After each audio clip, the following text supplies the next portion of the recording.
Have you ever been cut off mid-sentence like you never existed at all? They kept talking as if you weren't even there.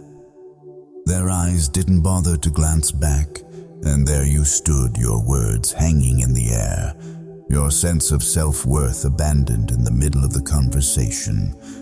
And then you started to repeat yourself, raised your voice. Tried to explain again, but the more you tried, the more they interrupted. What silenced you wasn't a voice too soft, but a presence not deep enough.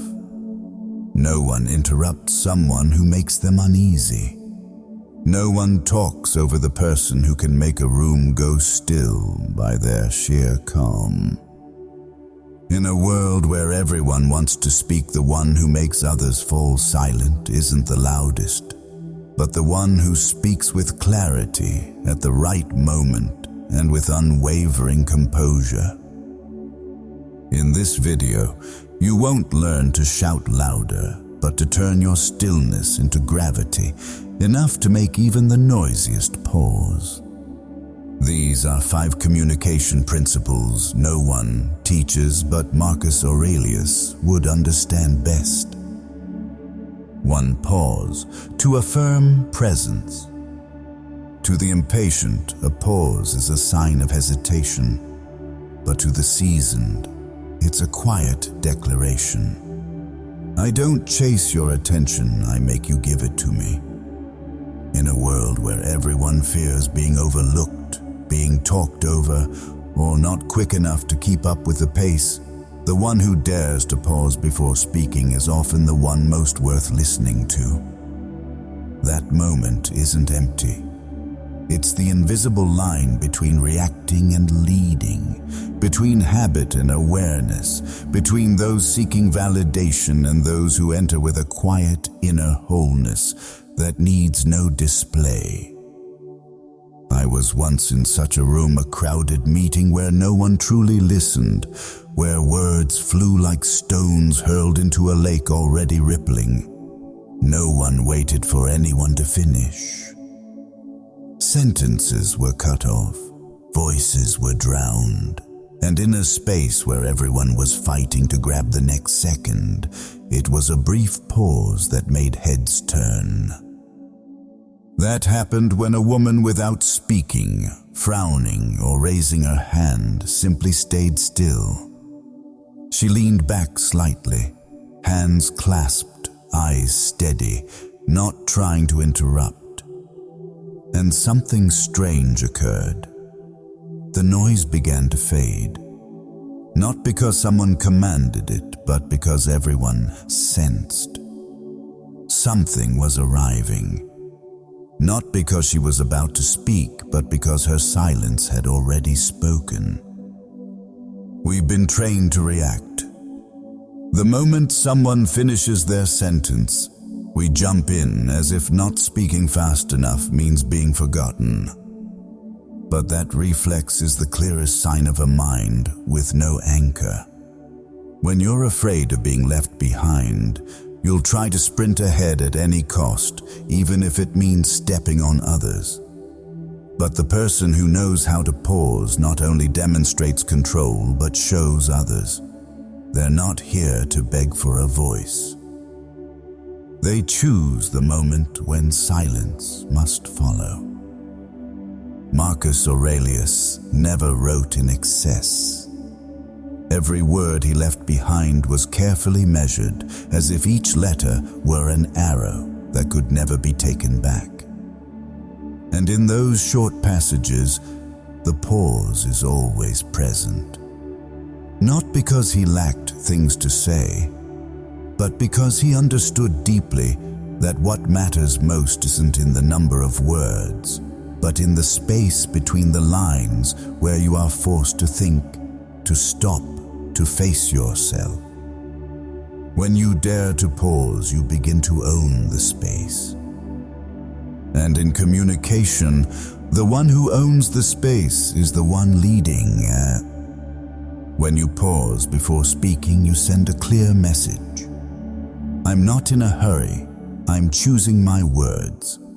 And that simple act, rare as it is, gives your next sentence a different weight. Not because you say something grand, but because you show you're not ruled by urgency. In the age of social media, speed is the norm. But speed turns speech into noise. Only stillness gives words the weight of stone on a scale. Sometimes, you don't need to speak to be heard.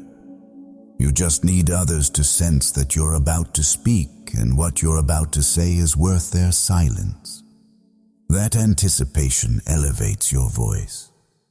Not because you're louder, but because you're deeper. The pause before words is how you reach inside to pick out what's truly worth saying, instead of firing off a string of reflexes born from fear of losing your turn. And on a deeper level, the pause is a test of your own presence. When you stop, the mind stirs with anxious noise. What will they think? Do I seem insecure? Am I falling behind? But if you can move past that urge, you'll find a kind of stillness that's rare, a place where you no longer need to prove anything. That's the moment when you no longer speak to be heard, you speak because you have something to say. And that's the difference between someone who's noisy and someone who carries weight. Picture a man entering a room, no loud greeting, no boasting, just sitting down, looking around and remaining silent. People notice not because he tries to impress, but because he doesn't need to. Strength doesn't need performance, and presence doesn't need echo. People listen because they fear missing something, not because they're forced to. And to create that feeling, it begins with the very first pause. Epictetus once emphasized, "We have 2 ears and 1 mouth so that we can listen twice as much as we speak." That's not just about listening to others, it's about listening to yourself. The moment you pause right before saying something familiar, reacting out of habit, or unconsciously asserting something is the moment you give yourself the chance to say something new. Say it better, or choose not to say it at all. It's in that pause that self-mastery is reborn. So next time you're about to speak, don't rush. Wait. Just 2 seconds. But 2 seconds fully present. Inhale through your nose. Anchor your focus on your breath. Look into the eyes of the one before you, not to overpower, but to ground yourself. And then, when you speak, you don't speak from habit, nor from reaction, but from a still point within. A place the Stoics called presence, where there's no urgency because you know exactly where you stand. If you dare to train this, you'll realize it's not your words that make people listen. It's your prior choice to be silent that makes them feel they should. Others can overpower your volume, but they can't overpower a solid pause. That pause is the stake you drive into the ground to declare, "I am here. I control the moment. I'm not being swept away. I am calm enough to wait. And in that waiting, I make you stop." Practice this daily, not to become slow, but to become deep. Start with the smallest conversations. Don't answer immediately when someone finishes. Don't react when provoked. Don't fill silence with meaningless talk. Let others feel that they're speaking to someone whose words come from a place of trustworthy stillness.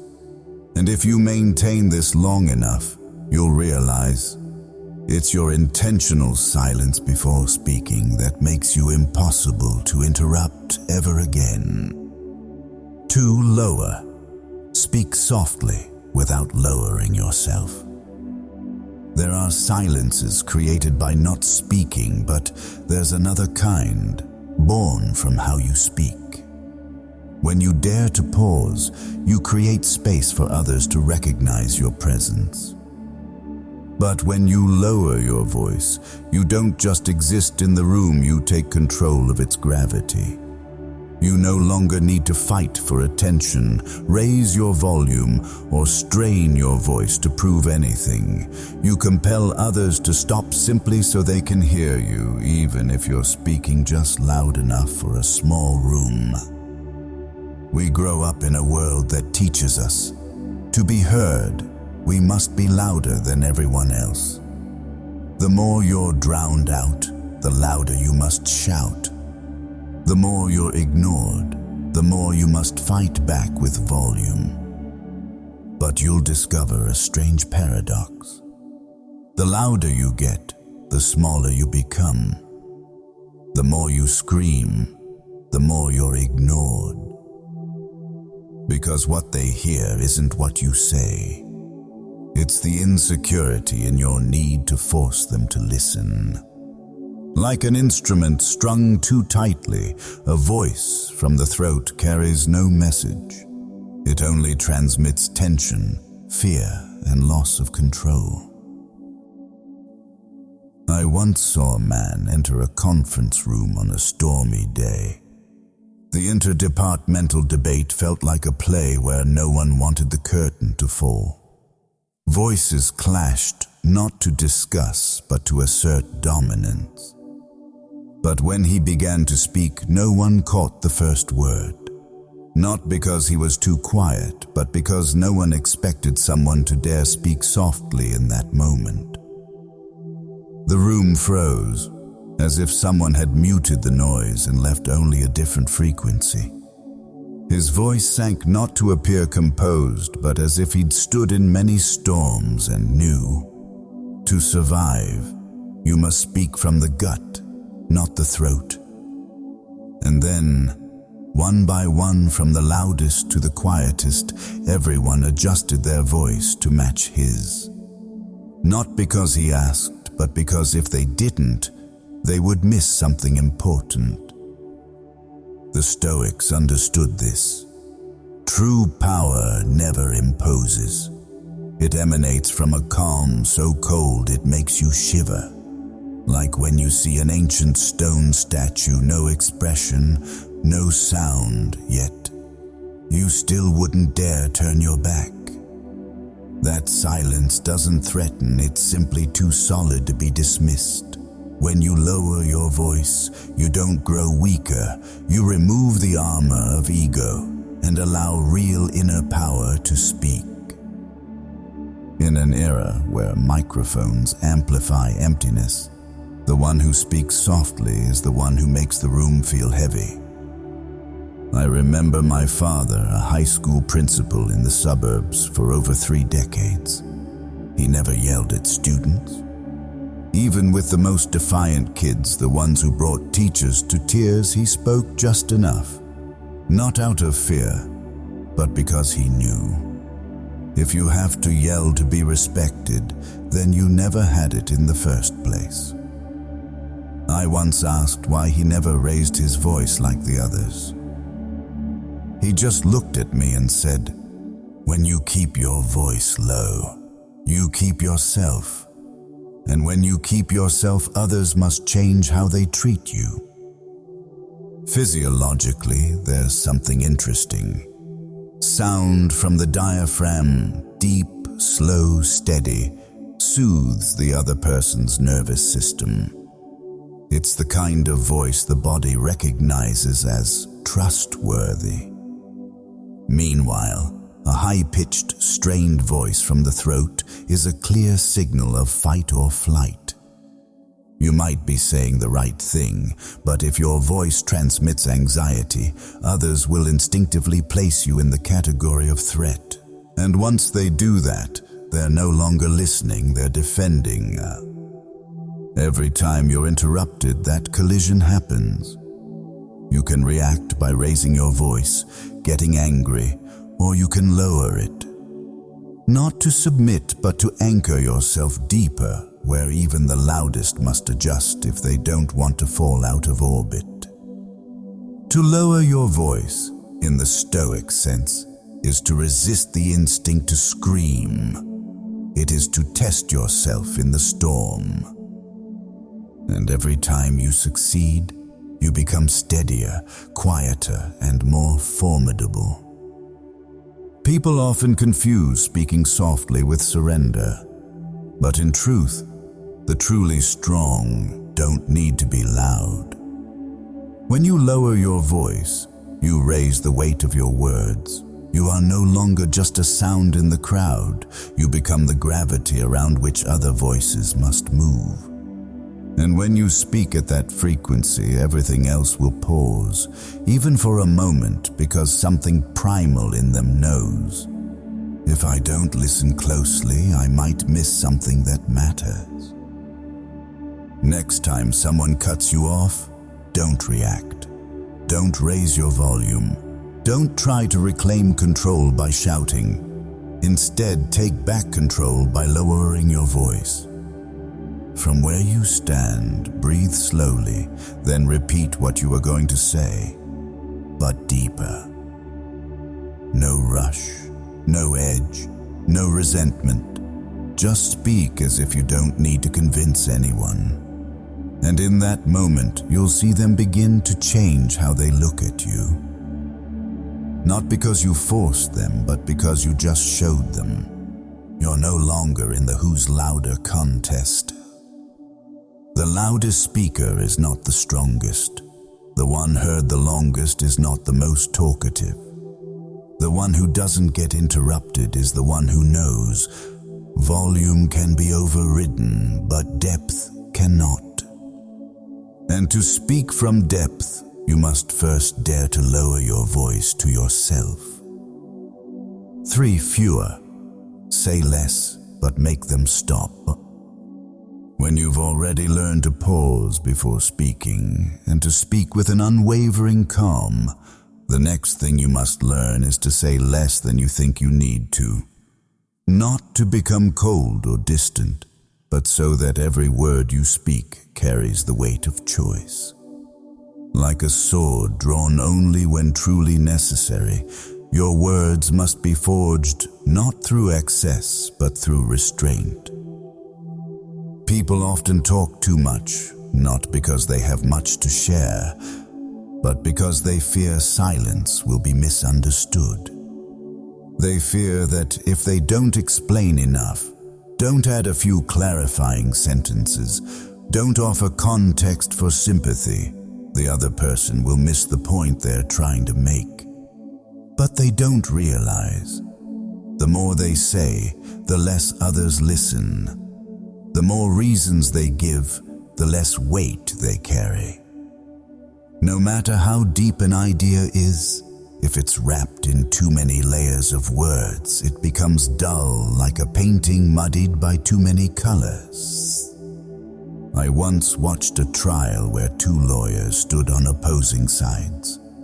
One stood and spoke non-stop for nearly 15 minutes with tight arguments, solid evidence, and references to dozens of similar cases. But by the 10th minute, the judge had started checking the time. By minute 12, she cut him off and asked him to get to the point. The other lawyer took just 90 seconds to present. He spoke to the law, to precedent, clearly and without circling around.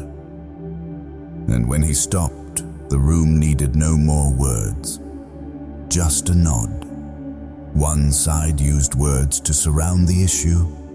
The other used words like an arrow, straight, unshaken, unmissable.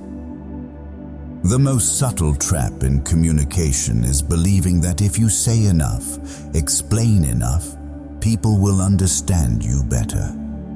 But in reality, more words mean more chances to be misunderstood.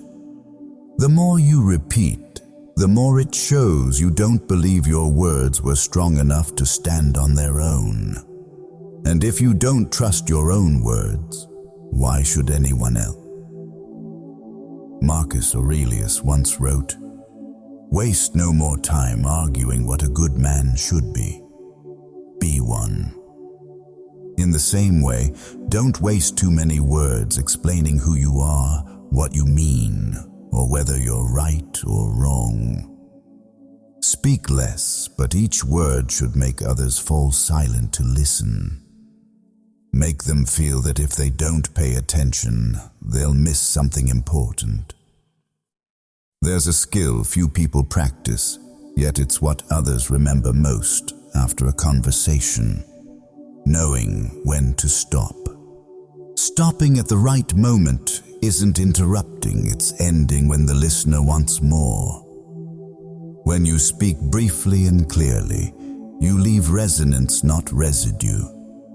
You don't say everything, but people remember more because they feel you don't sell your words, you offer them.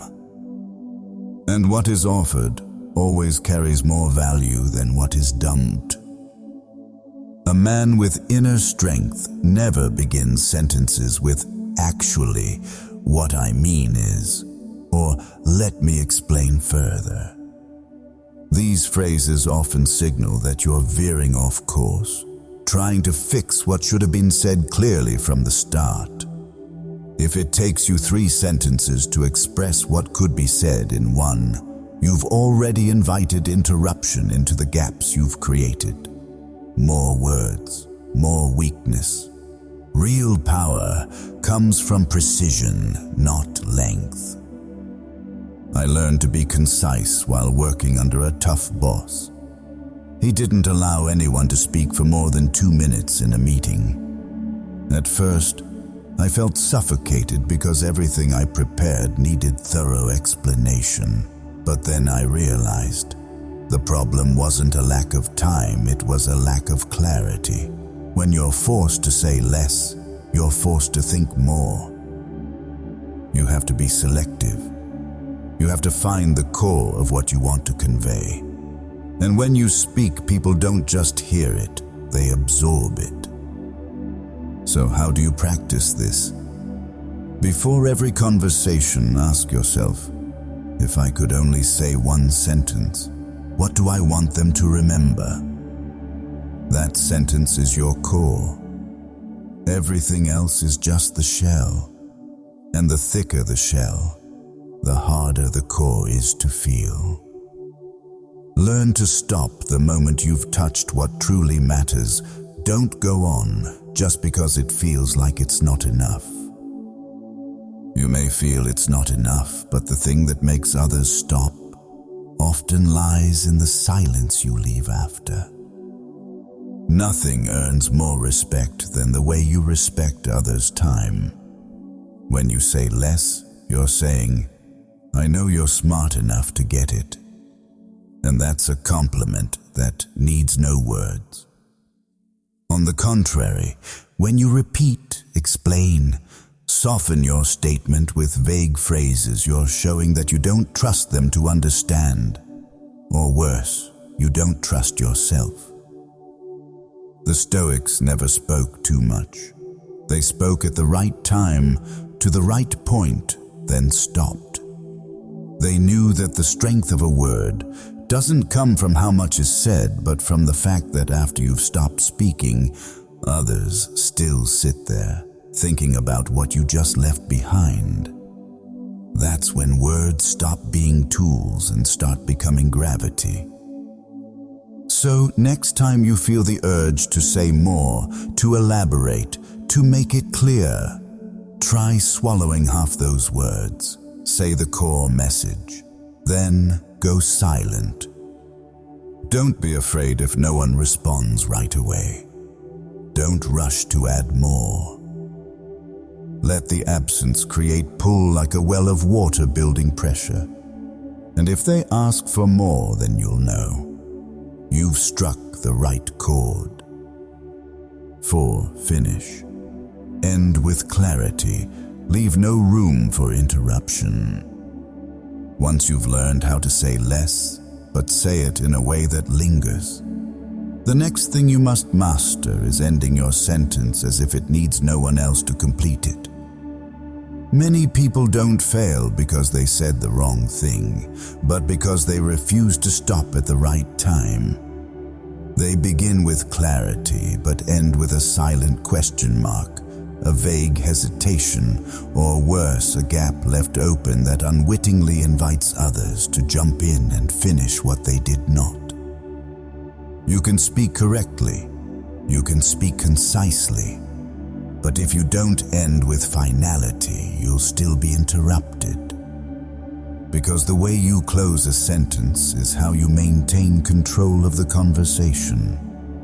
A sentence without a firm conclusion is like a door left ajar. Anyone can walk in, even the uninvited. I once heard a friend give a presentation. He opened with a strong line, but then his voice faded and ended with, "What I mean is," as he quietly looked at the audience as if waiting for approval. That's when he got interrupted, not out of disrespect, but because he handed over the opportunity by failing to close his sentence. An unfinished statement is always an invitation for someone else to jump in. The Stoics never ended in ambiguity. They didn't let their words drift like a boat without a rudder. They lowered their tone at the end, kept their gaze steady, and stopped with certainty. Not to provoke, but to declare, "I am finished." That decisiveness isn't arrogance, it's a kind of personal honor in conversation, an honor that comes from respecting your own words. There's a quiet but common habit that makes people lose their power when they speak, ending every sentence like asking for permission. You've heard these before. "That's about it, right? Not sure if that makes sense. What do you think? Is that okay?" These endings aren't full stops, they're subtle retreats. And once you retreat, others advance. Once you leave it open, others step in. Once you unconsciously hand over the floor, you've given up the ground you just worked to build. I remember recording a podcast once. When I listened back, I noticed I often ended important points with an upward tone, as if I was asking, not stating. Even after I made a valid point with weight, I'd instinctively add, "But it depends," or "Just my opinion though."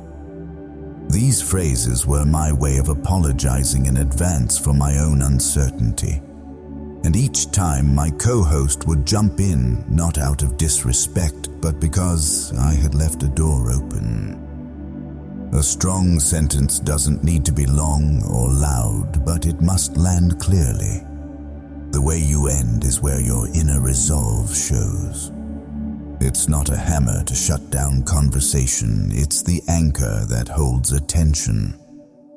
When you lower your voice at the end, you make the listener pause and digest what you just said, rather than rush to fill the silence you've left behind.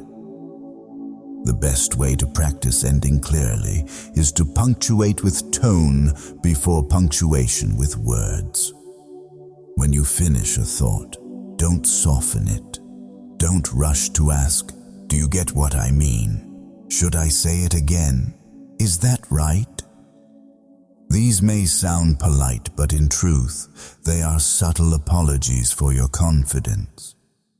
And Stoics never apologize for what they've carefully chosen to say. Epictetus once wrote, "First say to yourself what you would be, and then do what you have to do." In communication, that means, before speaking, know what you want to leave behind. And once you're clear, speak, then stop. Don't backtrack. Don't blur the line. Don't keep going just because you fear others won't understand. A person with inner strength lets their sentence stand like a landmark. No further explanation. No need for permission.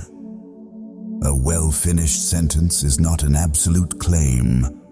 It's your way of saying, I have nothing more to add because I've said enough. It is a form of disciplined restraint, a refusal to encroach on the space that should remain empty. Because it is in that emptiness, your words find room to echo. Try this throughout your day. Whenever you say something important, lower your tone at the end. Stop. Hold silence for 1 or 2 seconds. Don't add, don't ask, don't soften. Let the listener process what you've just said without disturbance.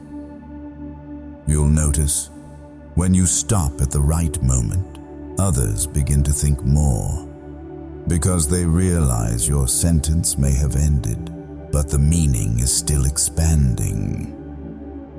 You don't need to end like a winner, but you do need to end like a person with self-respect. Because ambiguity at the end of your words often comes from fear. The fear of being judged, of being wrong, of not being clear enough. But when you dare to finish, when you dare to be silent after a statement you're teaching others, I know what I'm saying, and I need no more words to prove it. 5. Silence. The final silence is the strongest armor. When a statement ends with decisiveness, what truly makes it sink deep isn't the words themselves, but the silence that follows. This is what most impatient people fail to see. The strongest sentence doesn't need any added emphasis to assert itself. It needs to be released and then left in an unfilled space. Because it is in that space that the listener actually begins to absorb, reflect, and be moved. Most people fear silence. They finish a sentence and immediately add, "You know what I mean?" Just to clarify. If it's unclear, let me explain. But in doing so, they unknowingly strip away the armor that protected their statement, like planting a seed, then digging it up too soon to check if it's begun to sprout. The Stoics did not fear silence. They saw it as an extension of the spoken word. Because if a sentence is an arrow, then silence is the momentum that drives it deeper. You can say something accurate, clear, and articulate, but if you can't hold the silence afterward, if you rush to fill the space with extra words, you've already diminished your own weight. I once witnessed a major negotiation between 2 men with opposing inner strengths. One spoke eloquently, argued sharply, presented thoroughly, but as soon as he finished, he added, "Of course, we can be flexible. If needed, we can adjust. What do you think? Does that sound fair?" He thought he was being diplomatic, but in truth, he was renegotiating his own words by breaking the silence that should have held firm.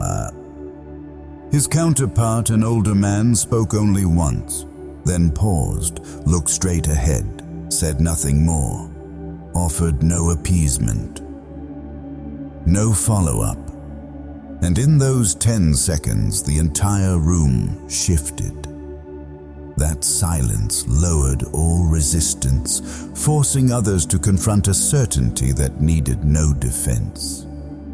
Not because he was smarter, but because he understood the deepest principle of communication. The silence after speaking is the shield that preserves the strength of what was said. Marcus Aurelius once wrote, "If it is not right, do not do it. If it is not true, do not say it." And once you've dared to speak what you believe to be true, your only task left is to hold that silence without seeking validation. The greatest fear of the weak is not being understood, but the strong understand. Not everything needs to be understood immediately. It only needs time to be received. Holding silence after you speak is a psychological exercise. It's like tossing a stone into a still lake and watching the ripples expand.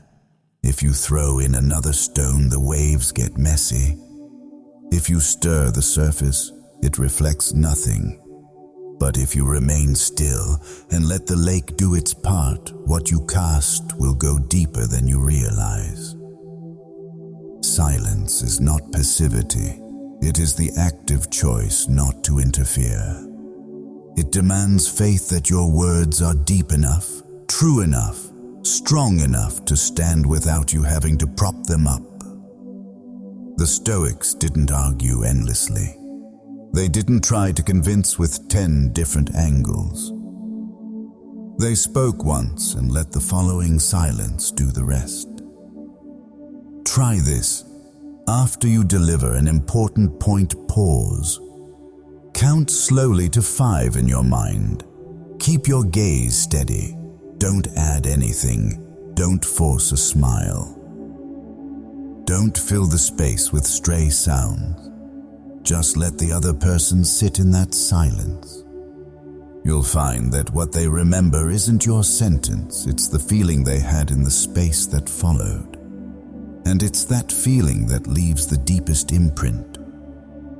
The final silence is the strongest armor, not because it defends, but because it draws the final boundary. I've said what I needed to say. The rest is up to you. In a world where everyone scrambles for airtime, silence is the boldest act.